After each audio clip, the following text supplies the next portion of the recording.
नमस्ते सदावत्सले मातृभूमि। हम लोग बात करने जा रहे हैं एक बार फिर से अरविंद केजरीवाल की।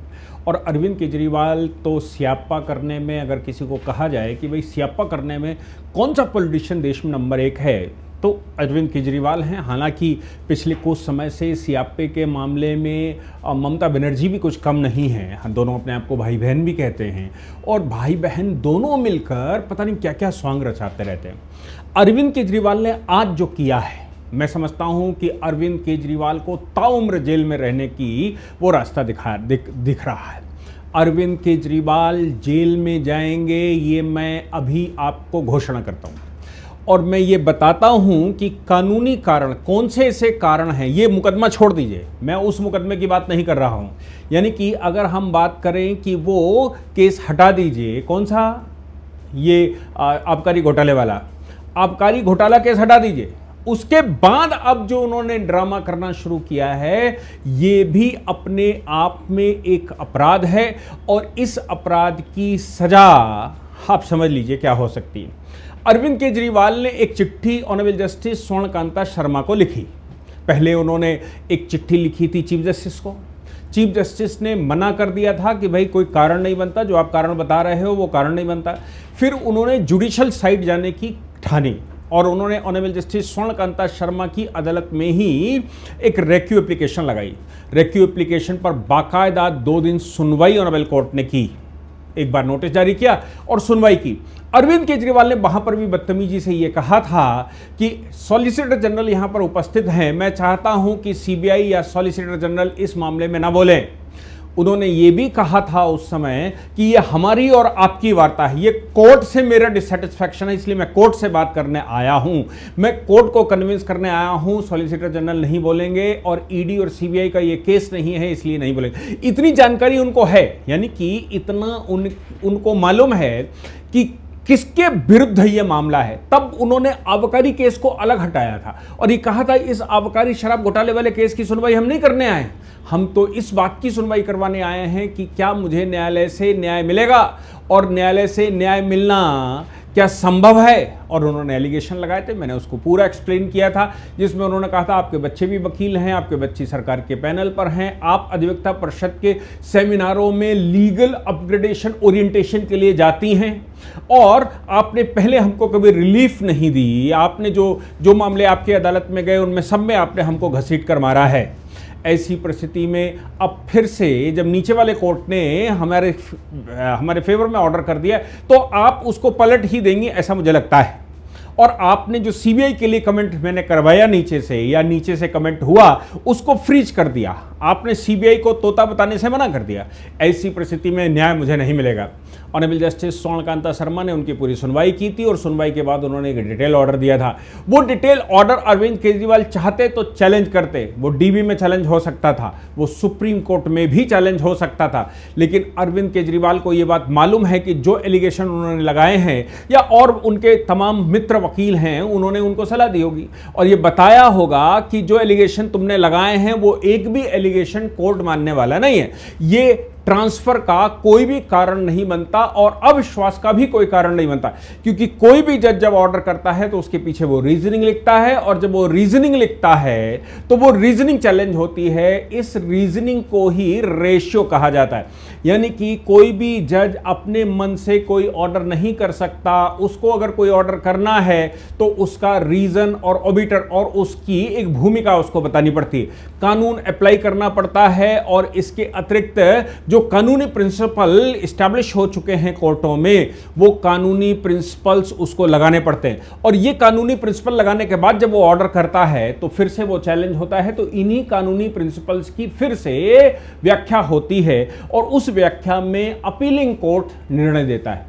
मतलब साफ है कि एक बड़ी चेन से मतलब है, जब सीबीआई कोर्ट ने कोई फैसला कर दिया, ईडी कोर्ट ने कोई फैसला कर दिया, तो हाई कोर्ट एक इंटरमीडिएट, एक बीच की चेन है। हाई कोर्ट का सिंगल जज के बाद डबल बेंच में आप डबल जज के पास जा सकते हैं, फिर सुप्रीम कोर्ट जा सकते हैं और सुप्रीम कोर्ट के फैसले के बाद फिर सुप्रीम कोर्ट में रिव्यू लगा सकते हैं, सुप्रीम कोर्ट में रिव्यू के बाद फिर क्यूरेटिव पिटीशन लगा सकते हैं। इतने सारे, यानी कि आपके पास ट्रायल कोर्ट, हाई कोर्ट की डबल बेंच मतलब डीबी, और फिर सुप्रीम कोर्ट का रिव्यू, और सुप्रीम कोर्ट में क्यूरेटिव पिटीशन।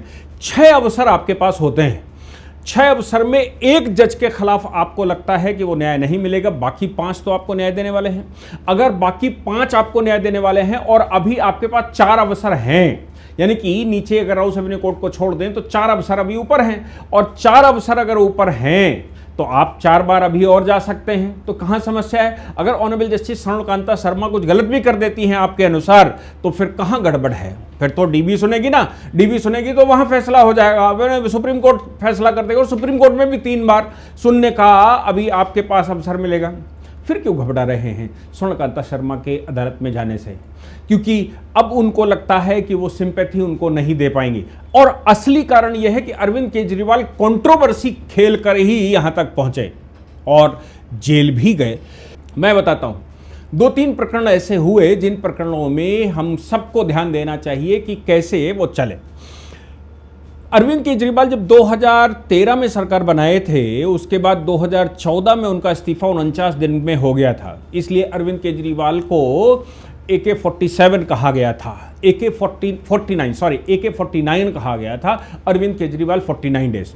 और इस 49 डेज में इस्तीफा देने के बाद उन्होंने एक नया काम किया, उन्होंने एक भ्रष्टाचार की लिस्ट जारी की थी, और वो लिस्ट में बड़े बड़े नाम, उसमें कपिल सिब्बल साहब का भी नाम था, उसमें उस समय अरुण जेटली साहब का नाम था, और नितिन गडकरी का नाम था। नितिन गडकरी साहब ने और बाकियों ने डिफेमेशन का केस फाइल किया, बाकायदा कोर्ट में डिफेमेशन का केस फाइल हुआ पटियाला हाउस में। चूंकि वो तो लिस्ट इन्होंने जारी की थी, मीडिया में बोला था, सब कुछ एविडेंस थे, और अब इनको ये करना था कि उस कोर्ट में जाकर ये सिद्ध करना था कि वाकई में ये भ्रष्टाचारी है, मेरे पास सबूत हैं। और वो तो सबूत लिए घूम रहे थे, ये कह रहे थे शीला दीक्षित की ये मेरे पास इतनी बड़ी चार्जशीट है, और उनके लिए ये मेरे पास है, और इतने एलिगेशन है, ड्रामाबाजी झूठ बोलकर, मतलब 100% झूठ बोलकर वो सब कुछ कर रहे थे।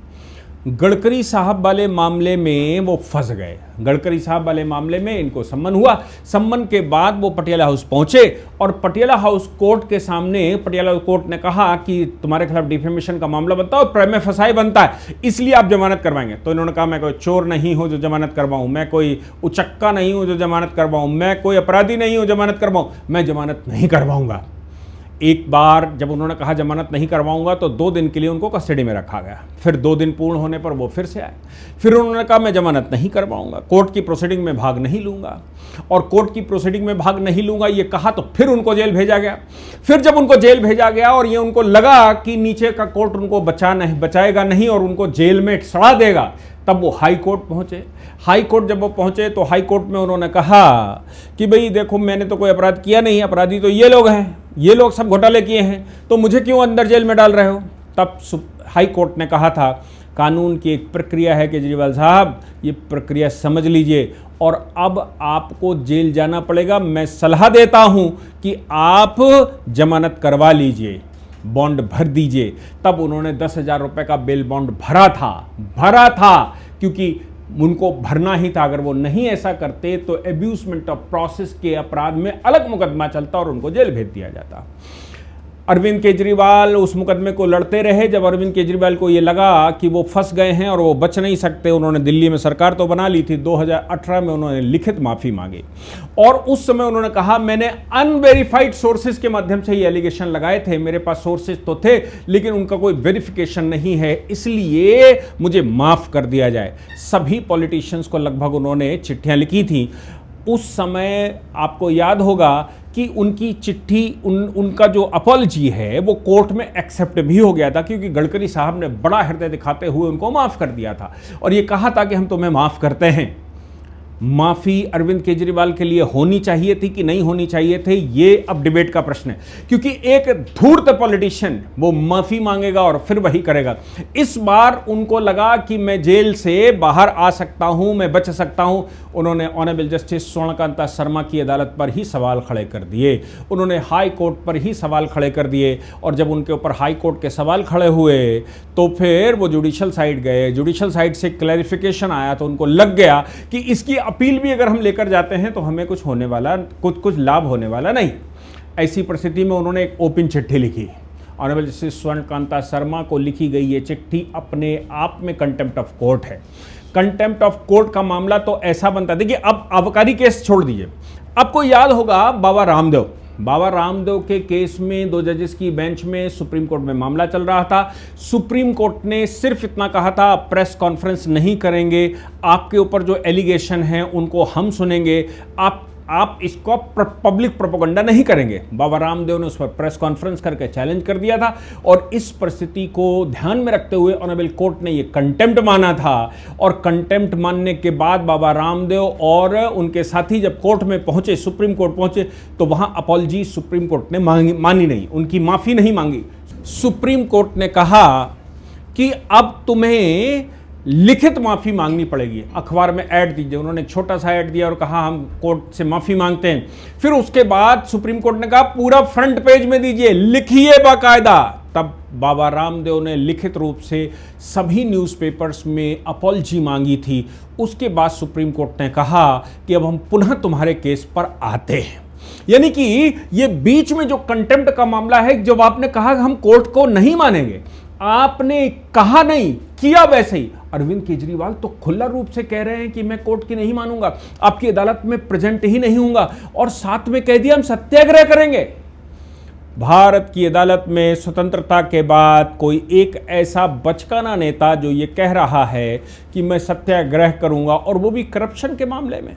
गांधी जी ने सत्याग्रह स्वतंत्रता के लिए किया था, ये गांधी जी के नाम रखकर करप्शन के मामले में सत्याग्रह कर रहे हैं और कह रहे हैं सत्याग्रह। वैसे ही मैं सिस्टम को नहीं मानता, मैं अदालत को नहीं मानता, मैं अदालत का रिस्पेक्ट करता हूं, लेकिन मुझे न्याय की उम्मीद नहीं है, इसलिए मैं आपकी अदालत में प्रेजेंट नहीं होऊंगा। अब इसके अप एंड कॉन्स समझिए। प्रेस कॉन्फ्रेंस भी की, अब कंटेम्प्ट का नोटिस होना चाहिए, कंटेम्प्ट का केस अलग चलेगा। और मजे की बात यह है कि जुडिशरी पर जब आपने सवाल खड़े किए हैं, अगर honourable supreme court bench transfer भी कर देता है तो क्या कोई दूसरी बेंच इनके लिए सिंपैथी रखेगी? और सिंपैथी होनी चाहिए। अब इनको पूर्ण रूप से अंदाजा है कि मैं केस हार चुका हूं, इनको पूर्ण रूप से अंदाजा है कि नीचे वाले कोर्ट ने जो डिसाइड किया है वो ऑनरेबल जस्टिस स्वर्ण कांता शर्मा की अदालत में फंसा है। अब ईडी और सीबीआई का मामला, अब मुझे जेल जाना ही पड़ेगा और निश्चित रूप से तय हो जाएगा, क्योंकि पहले दिन ही उन्होंने केस की कमियां निकालकर वो प्रोसीडिंग नीचे की फ्रीज कर दी थी। अब समझिए, अरविंद केजरीवाल नहीं जाते हैं तो क्या होगा? देखिए, ये अपील सीबीआई की है, अरविंद केजरीवाल की अपील नहीं है, ये अपील सीबीआई की है। सीबीआई बनाम नीचे के कोर्ट का ऑर्डर, यानी कि सीबीआई ने राउस एवेन्यू कोर्ट के आदेश को चैलेंज किया है। अगर इसमें डिफेंस नहीं भी आती, यानी कि अगर इसमें अरविंद केजरीवाल नहीं भी उपस्थित होते या कोई आर्गुमेंट नहीं करते, तो भी कानूनन कोई प्रभाव नहीं पड़ेगा। एक्स पार्टी हियरिंग हो सकती है। क्यों हो सकती है? क्योंकि आप एक दिन अंडरटेकिंग दे चुके हैं, और दूसरी बात यह भी है कि ये सीबीआई की अपील है। सीबीआई को मुख्यतः ऑनरेबल कोर्ट को सुनना है, और सीबीआई को सुनकर उस ऑर्डर में जो कुछ भी है, उस ऑर्डर की जो कटाक्ष हैं, जो उसकी कमियां हैं, जो उस पर लीगल प्रिंसिपल नहीं लगाए गए होंगे, या फिर लीगल प्रिंसिपल्स की जो एनालिसिस है, जो रेशियो है, वो रेशियो सीबीआई ने चैलेंज किया है, ईडी ने चैलेंज किया है। इसलिए सीबीआई और ईडी को सुनना आवश्यक है, उनको सुने बगैर नहीं। अगर सीबीआई ईडी भी ना आती तो भी एक्स पार्टी ऑनरेबल कोर्ट सुनकर आदेश को कंफर्म करता। अरविंद केजरीवाल चूंकि इसमें पार्टी नहीं है, मतलब अपील में, वैसे तो मेरे ओरिजिनल केस में पार्टी है, हमारे यहाँ की डॉक्ट्रिन है ऑडी अल्टरम पार्टम कि भाई सबको अवसर दिया जाना चाहिए। अवसर का मतलब ये नहीं है कि मैं नहीं आऊंगा तो भी अवसर नहीं माना जाएगा। अगर आपको सम्मन हो गए, आप कोर्ट के सामने उपस्थित हो गए, आपको इस बात की जानकारी है कि कोर्ट ने क्या सम्मन किया है, और अरविंद केजरीवाल तो कोर्ट के सामने आ चुके हैं, लिखित रूप से मान चुके हैं, इसलिए अरविंद केजरीवाल के ऊपर ऑडी अल्टरम पार्टम लागू नहीं होता, प्रिंसिपल ऑफ नेचुरल जस्टिस लागू नहीं होता, क्योंकि प्रिंसिपल ऑफ नेचुरल जस्टिस ये कहता है कि अवसर देना है। अवसर देने का मतलब ये नहीं है कि आप आर्गू नहीं करेंगे तो उसको अवसर नहीं माना जाएगा, उसको भी अवसर माना जाएगा कि आपको संबंध हुआ और आपको सूचना दी गई, आइए और डिफेंड करिए। जब आप डिफेंड करने से मना कर देते हैं तो कोर्ट सीबीआई और ईडी को सुनने के बाद पूर्ण रूप से निचली अदालत की जो रीजनिंग आई होगी उस रीजनिंग को वो दोबारा एनालाइज करके ऑर्डर कर सकते हैं। ऐसी परिस्थिति में अगर कंफर्म हो जाता है तो अरविंद केजरीवाल के दो मुसीबतें, एक तो ये कि उन्होंने honourable justice Swarnakanta Sharma honourable high court को सीधा चैलेंज कर दिया। हाई कोर्ट के सामने उपस्थित होने से मना करना कंटेम्प्ट ऑफ कोर्ट है, एब्यूसमेंट ऑफ प्रोसेस है, इसलिए अब कंटेम्प्ट ऑफ कोर्ट का केस अलग चलेगा। और जो नीचे वाली अदालत का जजमेंट चैलेंज किया है सीबीआई ने, उस केस में अलग मामला चलेगा। अगर ये नहीं भी उपस्थित होते हैं तो भी वो मामला अपना अंजाम दिखाकर रहेगा। इसका मतलब ये हो गया कि अरविंद केजरीवाल का अब जेल जाना लगभग तय हो चुका है। बाकी क्या होगा वो तो अलग की बात है। और प्रेस कॉन्फ्रेंस करके कोर्ट को कटाक्ष करना, ये मैं समझता हूं स्वतंत्र भारत के इतिहास में पहली बार।